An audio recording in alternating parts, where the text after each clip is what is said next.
नमस्कार, आपका हमारे इस न्यूज चैनल पर हार्दिक स्वागत है। हरियाणा में बड़ौदा सीट पर उपचुनाव होने वाला है क्योंकि कांग्रेस पार्टी के यहां से वर्तमान में विधायक श्री कृष्ण जी हुड्डा का निधन हो गया। 6 महीने के अंदर अंदर इस सीट पर चुनाव होना है। जैसे ही कोरोना महामारी का अंत होगा उसके बाद में ही चुनाव का ऐलान हो जाएगा हरियाणा में। आपको बताएंगे कि बड़ौदा सीट किस प्रकार महत्वपूर्ण है। अगर आप इस वीडियो को ध्यान से अंत तक देख लोगे तो और किसी प्रकार की कोई भी वीडियो बड़ौदा सीट से संबंधित देखने की जरूरत नहीं पड़ेगी। आपको डिटेल से जानकारी देंगे बड़ौदा सीट का क्या कुछ सियासी जो है समीकरण है। सबसे पहले बता दें कि बड़ौदा एक ऐसी सीट है जो जाट बहुल क्षेत्र इसे माना जाता है। यहाँ पर 50% जाट वोट बैंक है, यानी अगर जाट वोट बैंक किसी एक नेता को एक तरफा समर्थन दे दे, एक नेता को एक तरफा वोट दे दे, तो आराम से बड़े मार्जिन से जीत सकता है। ग्रामीण सीट है ज्यादा ये, जहां पर ग्रामीण सीट होती है वहां पर भारतीय जनता पार्टी पिछड़ते हुई नजर आती है। ये एक इतिहास है हरियाणा का। भाजपा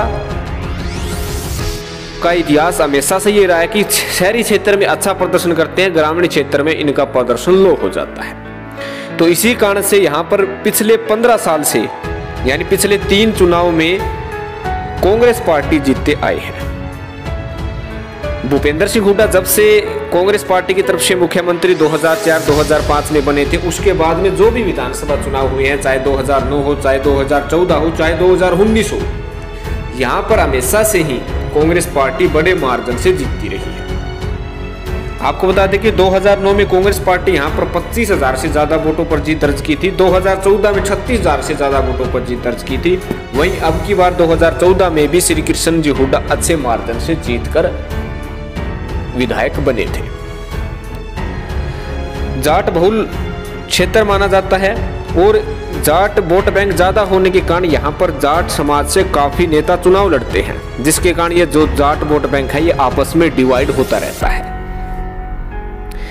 बड़ौदा जो सीट है वो सोनीपत जिले में आता है और रोहतक, सोनीपत, पानीपत, झज्जर जो ये एरिया है ये हुड्डा के अधीन है। हुड्डा अपने नेतृत्व में अपने कह सकते हैं कि अच्छे खासे साथी को टिकट दिलाते हैं और जीत कर भी निकालते हैं। चाहे 2014 की बात हो, चाहे 2019 की बात हो, चाहे 2009 की बात हो, ये इतिहास है। और इसके साथ साथ हम बता दें कि बड़ौदा की ये सीट भारतीय जनता पार्टी के लिए सम्मान की लड़ाई होगी, कांग्रेस पार्टी के अधिकार की लड़ाई होगी, आईएनएलडी पार्टी के लिए कमबैक की लड़ाई होगी और वहीं जेजेपी पार्टी यदि अलग होकर चुनाव लड़ती है तो ये अपनेपन की लड़ाई होगी। हालांकि लग नहीं रहा कि JJP party Bharatiya Janata party से अलग होकर चुनाव लड़ेगी, एक इकट्ठा चुनाव लड़ेगी।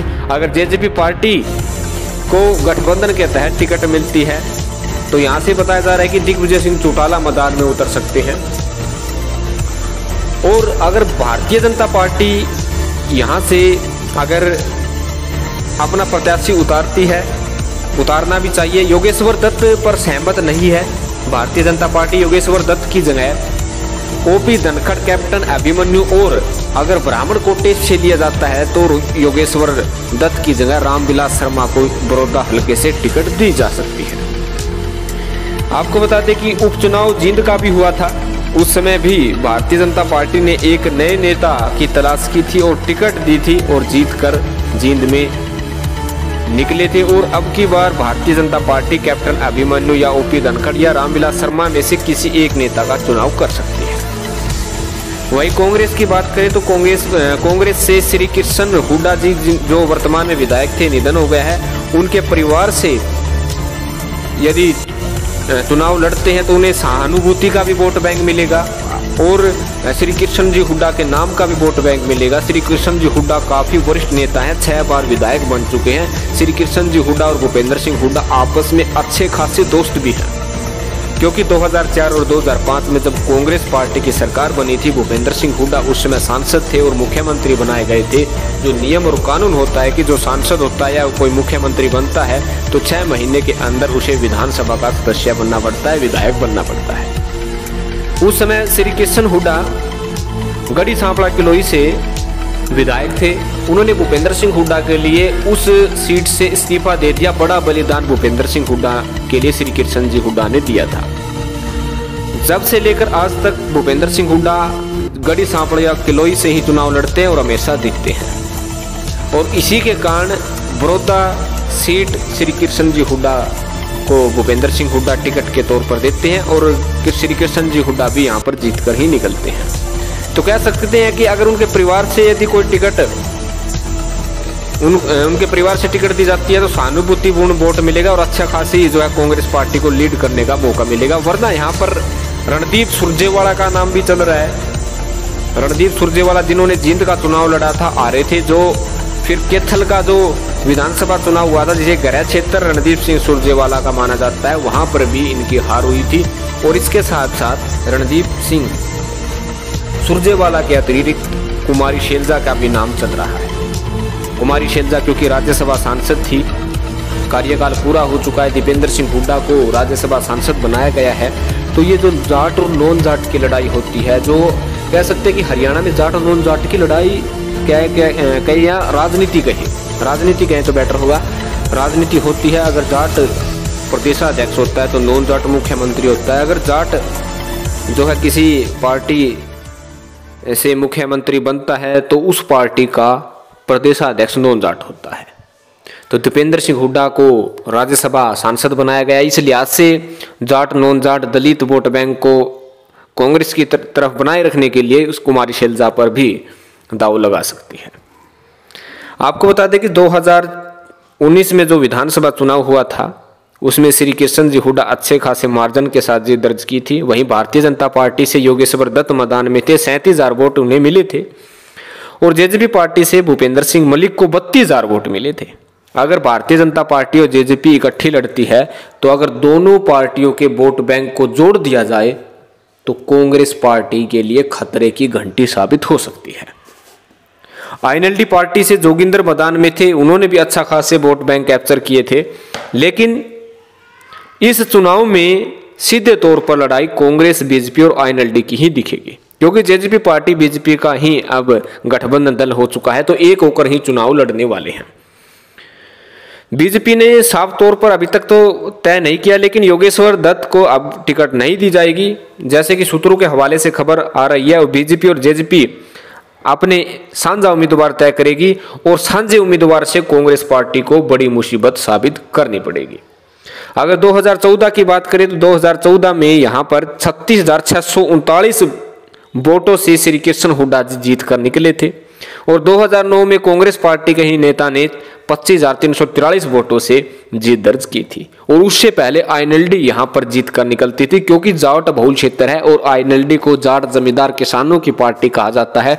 पहले जहां पर जाट वोट बैंक ज्यादा होता था वहां पर आईएनएलडी आराम से जीतती थी। लेकिन आईएनएलडी और जेजेपी पार्टी अलग अलग भिन्न भिन्न होने के कारण उनका वोट बैंक कटा है, और जिसके कारण कांग्रेस पार्टी और भारतीय जनता पार्टी को बड़ा बेनिफिट हुआ है।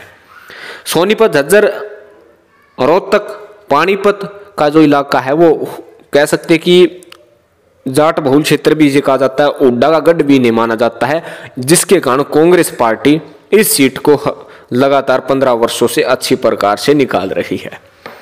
तो बड़ौदा का चुनाव अब नजदीक आता दिख रहा है। समस्त पार्टियों के नेताओं ने अभी से तैयारी शुरू कर दी है, चाहे बीजेपी हो, चाहे कांग्रेस हो, चाहे आईएनएलडी हो, सभी ने अपने प्रत्याशियों के चयन के लिए अभी से ही सुचारू रूप से कार्य अवधि शुरू कर दी है। आपको बता दें कि हम बड़ौदा सीट से संबंधित अहम जानकारी आपको देते रहेंगे, और इसके साथ साथ हरियाणा की तमाम बड़ी खबरों के लिए आप हमारे इस न्यूज चैनल को जरूर सब्सक्राइब कीजिएगा। और बड़ौदा की सीट पर अब की बार किस पार्टी का राज होगा जरूर कमेंट करके बताइएगा। कहा भी जाता है कि जनता जो कहती है, पब्लिक जो कहती है, बड़े बड़े नेताओं को मानना पड़ता है, और हमेशा से ही ये होता है आया है।